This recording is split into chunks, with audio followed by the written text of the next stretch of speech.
morning, and welcome to StaffPlus. And I mean, this is such a humbling moment to actually be introduced by Tanya, who I actually met in a conference in 2018. And I was like, oh, I want to be like her one day. And it feels like a fangirl moment at today where she's actually introducing me.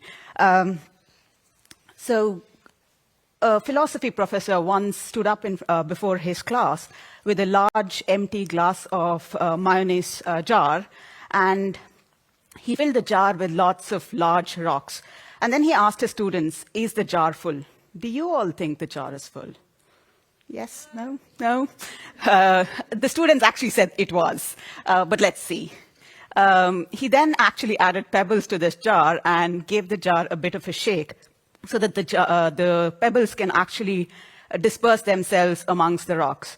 And then he asked the class again if the jar was full. And the students actually agreed that the jar was full. But then the professor then added some sand to it and filled any empty spaces. And the students then agreed that the jar was now completely full. And the professor then went on to explain that the jar represents everything that you do in your life. And if you fill your jar with big things first, you still have space to fill it with smaller things going on. This was a concept that was introduced to me when I first became a principal engineer by my then manager, Anna Shipman, who's the technical director there at the Financial Times, as a way to prioritize the initiatives that you pick up as a principal engineer. I started as a QA lead at the Financial Times and then slowly moved on to doing like tech leading roles, and then before I became a principal engineer. So when I became a principal engineer, it was fairly easy for me, and I felt comfortable to actually pick initiatives that were big enough, so I actually knew all of the challenges in the organization. And I also knew that people trusted me enough because of all of the different roles that I had before and the kind of work that I had done. My name is Nayana Shetty. My pronouns are she, her. Towards the end of 2021 is when I moved to the Lego Group as a principal engineer in the marketing and channels technology, mostly working on initiatives that digitize the experiences for our B2B partners and for marketing experiences. The Lego Group is a family-owned Danish company that was started in 1932. We celebrated our 90th anniversary last year, and it was such fun being part of this milestone year at the Lego. If you have ever wondered what does Lego mean, it comes from two Danish words called leg godt, which actually means play well. And we were awarded the #1 reputable companies in this year's RepTrak surveys that happened. And we actually operate in 111 countries with around 27,000 plus employees working across in different parts of the organization. 25% of our profits at the Lego Group goes into Lego Foundation, which is the charity that works on building a future where playing or learning through play is empowering children to become creative, empowered, or engaged, and lifelong learners, and wherever they are in the world. Digital technology area itself at the Lego Group has 8 different clusters, ranging from the creation of new Lego sets to actually getting it in the hands of kids, adults who want to play with them. And we have around 200 product teams working across these clusters. I work in the marketing and channels technology area, and this cluster has 3 different domains in it. So we have the shopper domain that has technologies that enable us, like you and me, to go and buy from Lego.com or from a Lego store. And then we have the partner domain, which is the technologies that enable our partners like Amazon and Tesco to buy from us. And then we also have the marketing domain, which is where we have technologies that enable us to reach more kids and adults to come play with our products. This part of the organization, or my cluster, is around 400 engineers with around 50 product teams and 2 engineers between us to help this organization. Principal engineers at the Lego Group, we're not police officers who actually go and check and approve everything for everyone. We're not wizards who actually know everything and can solve it all for everything. We don't see ourselves like that. We see ourselves more as an explorer who has 4 responsibilities. The first one is to support product teams and senior directors within our own cluster. and then driving in technology initiatives across clusters with other principal engineers. And then acting as a glue that actually brings the different clusters, domains, all of these different silos that we have together and connect them together. And then we are also part of the leadership team. So we sponsor initiatives that support the culture and technology future of the organization and our cluster. When you start new in an organization, there are people who wonder, what are you here for? Something that Tanya mentioned. No one actually knows what you're there for. I mean, you don't know what you're there for, and it's obvious that people around you wonder, what are you there for? The second thing is there are also people who are extremely excited that you're there, and they want to get you involved in everything, and they want you to help them. And you also find yourselves trying to navigate through the organization, the different processes, domains, technologies, and the lot. This is where I found myself. And in this talk, I will be sharing these 6 takeaways that I learned starting in a new organization as a principal engineer that could help you as well.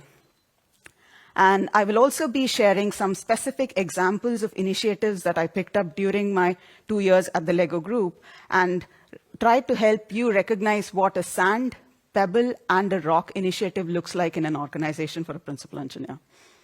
As a contrary to what I mentioned in my introduction, that you start filling your jar with rocks first, when you start new in an organization, it's very natural to start picking up the sand.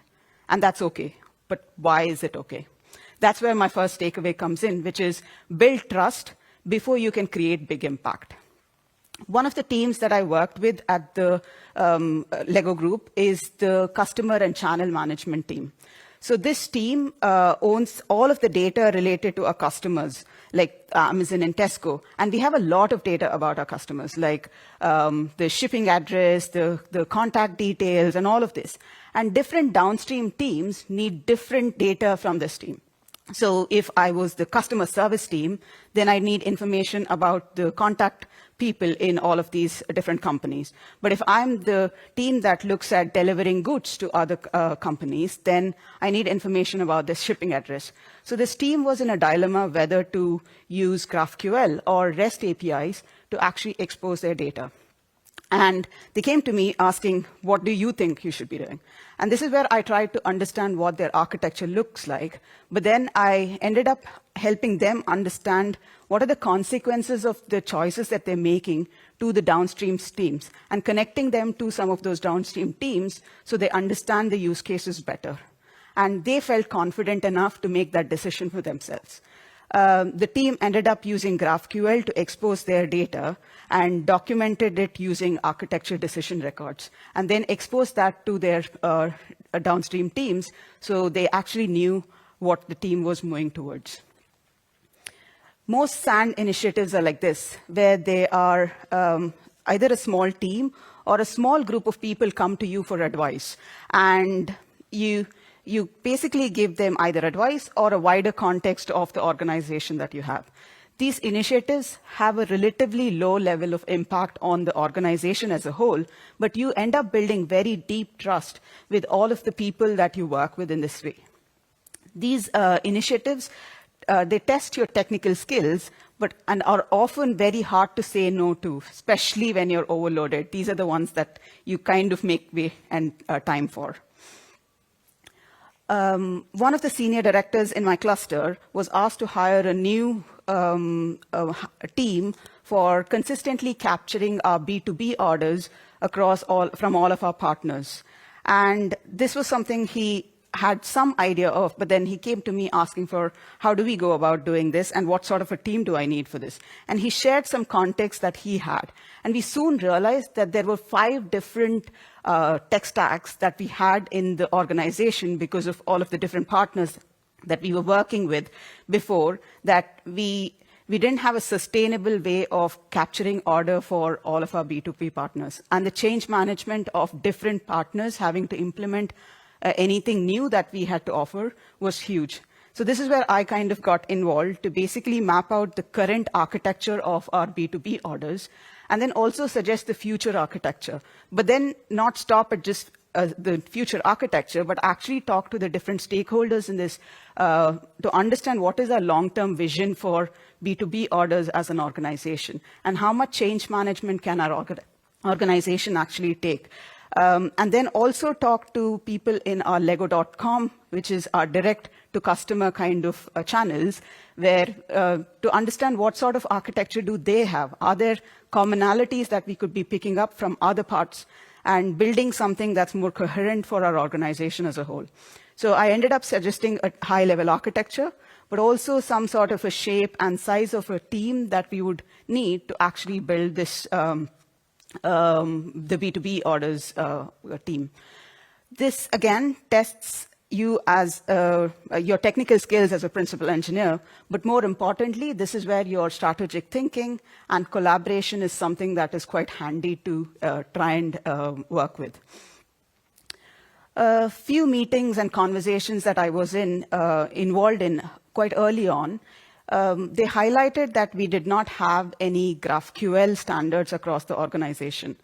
And no one seemed to know how do we even get started with something like a GraphQL standard. So this is where I kind of wrote up a RFP, a request for proposal, in our API Matters community, which we do have on GitHub, and then which outlined basically what needs to be done.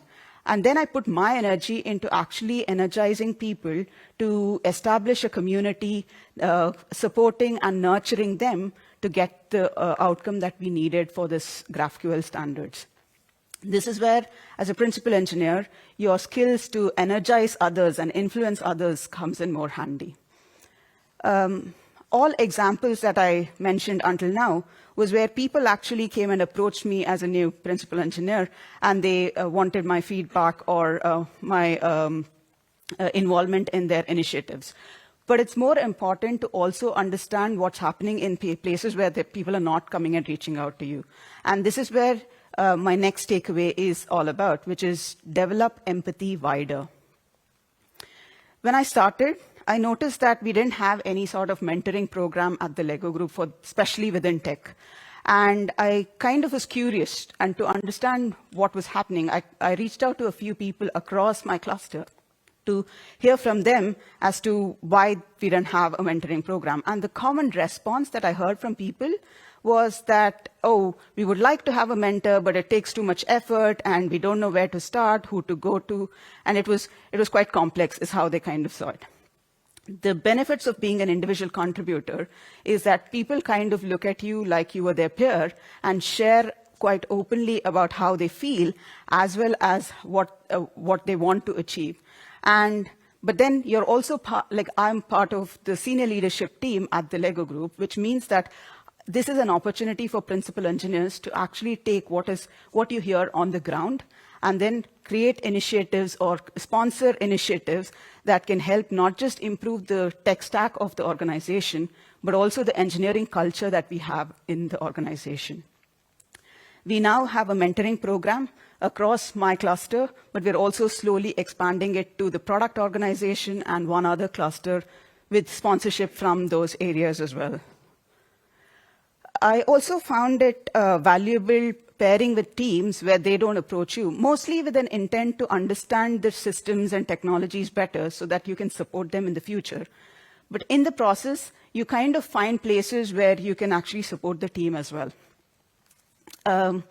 I found a product team that was struggling with stitching the data that we collected about our shoppers from different experiences in this process. This is a scenario where the product team could probably solve this by themselves, but then interjecting them, giving them that wider context, and also sharing connections and the right people across other parts of the organization will, and helping them untangle the system, it will basically catapult their speed to market in scenarios. And it also helps team understand how they can actually use or ask for help from a principal engineer going forward.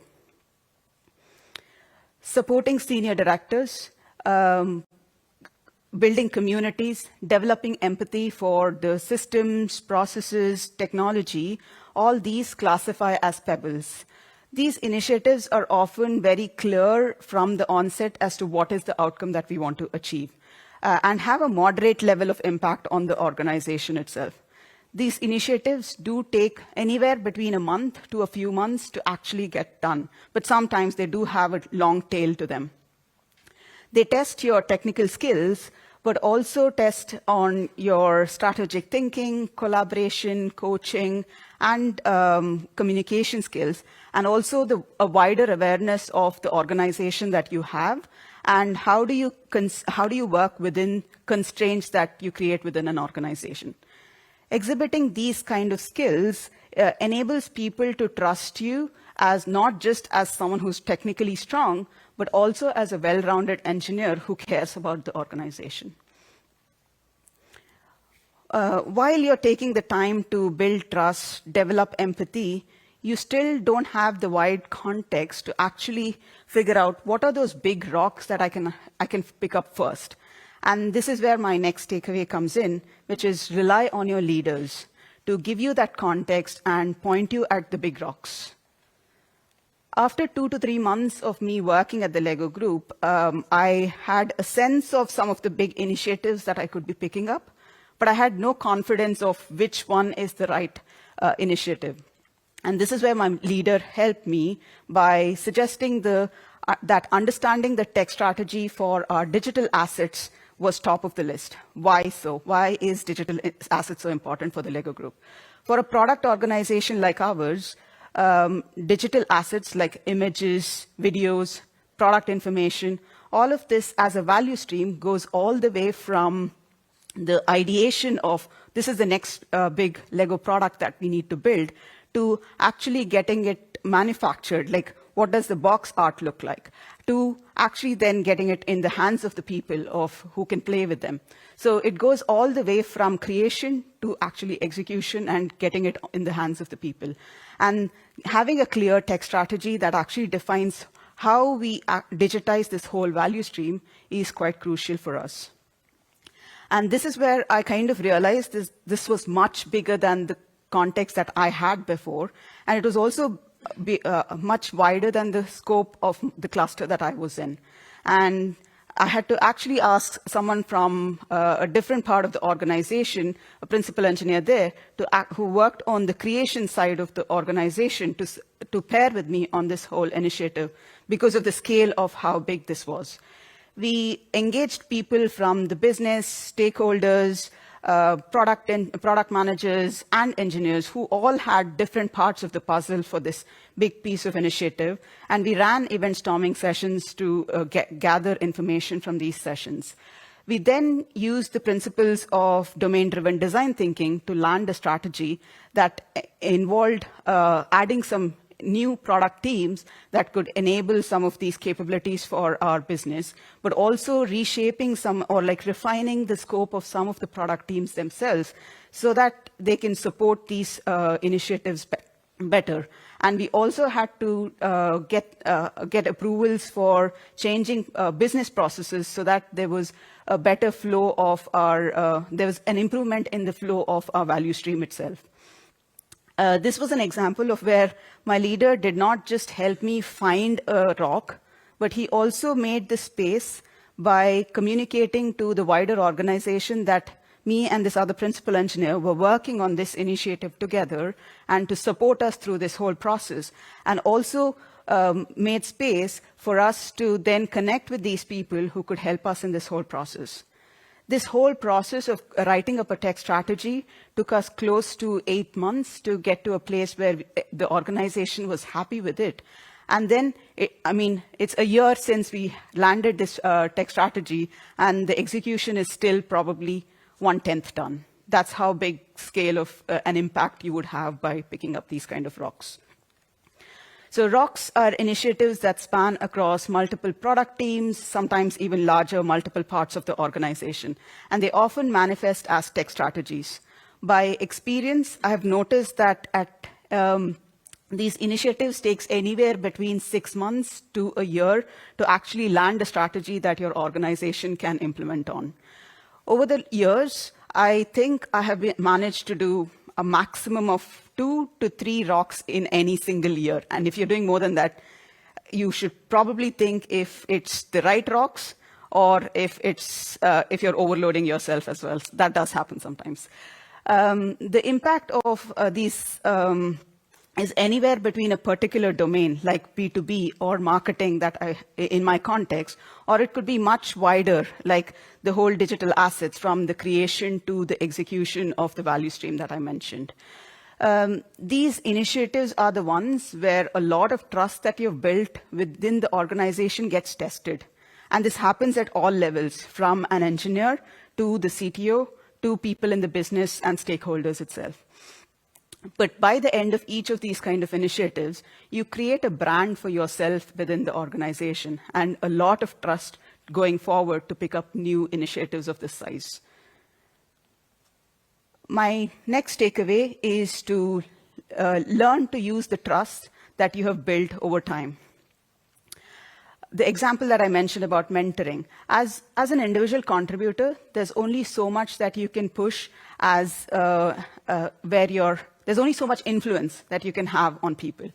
When I set up this mentoring program, we had some early adopters who were all extremely excited, got signed up, got engaged with the whole program, and it was all going great. A few months later, we didn't see any new people signing up to the program.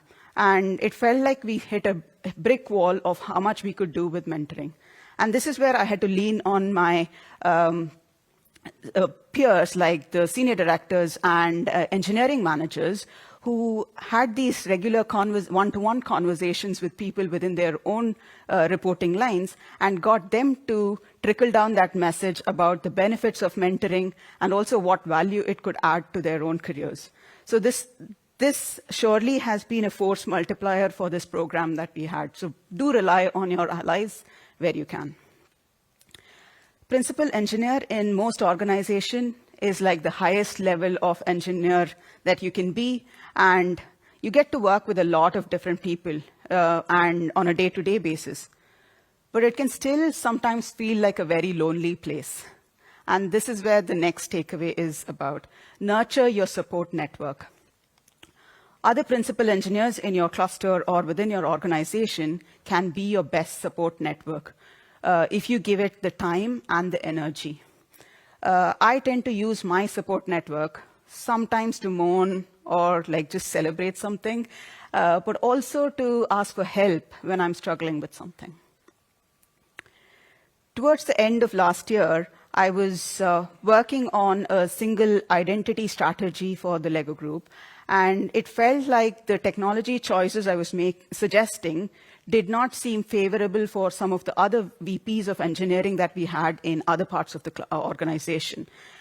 One way to resolve this would have been to escalate this to the CTO, get more higher people involved, but a better way that I actually found much more efficient was to talk about this with my support network, which is the other principal engineers in these different areas, get them involved in this. And they kind of helped me get that message across about the value of this, the strategy that we were trying to implement. And also we refined the strategy a bit more, so it actually was a much well-rounded architecture, or like the tech strategy at the end.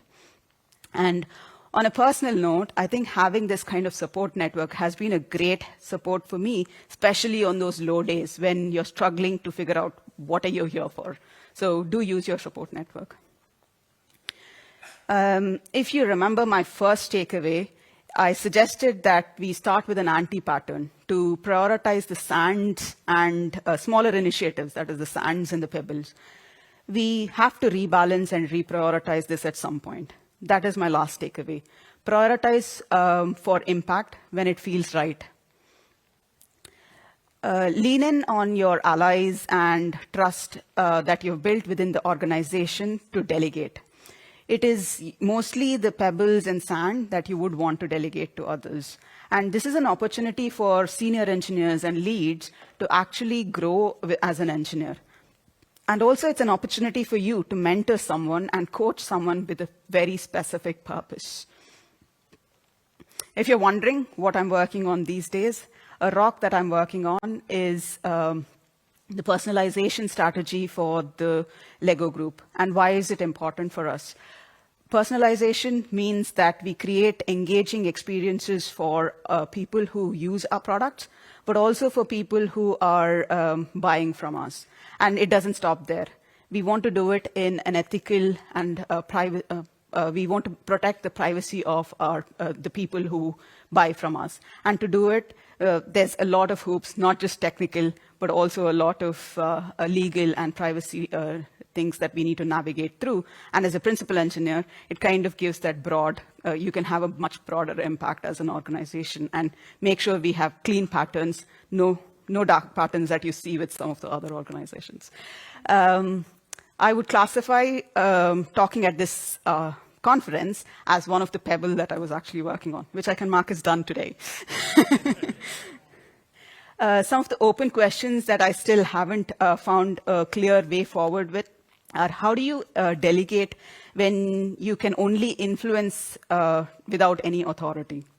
And also, often you're working on a couple of rocks, a few pebbles, and some sand. How do you make sure people around you know what you're working on so that they can actually pitch in and help out when needed?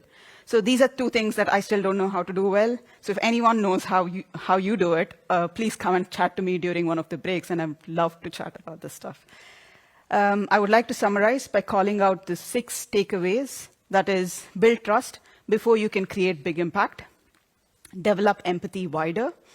Rely on your leader. Learn to use the trust that you build. Nurture your support network. And prioritize for impact when you feel right.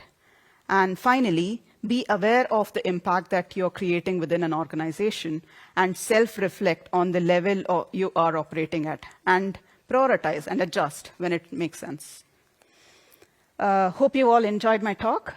We are going through a massive transformation at the Lego Group, so a shameless advert. There is the career page. You can go there and look for jobs. There are roles open both in London and in Denmark. So yeah, if you want to work with the Lego Group or with me, please come and chat to me. And I also have 2 of my colleagues, Henrik and Billy, so feel free to connect with them as well. This is the first time I've actually tried doing like a visual thinking and illustrations. If you have any feedback on that, that is also welcome. Should I do more of this or less of this? I would love to hear that as well. And any questions and chats during the breaks, I would welcome those. And yeah, thank you, StaffPlus, and thank you for listening.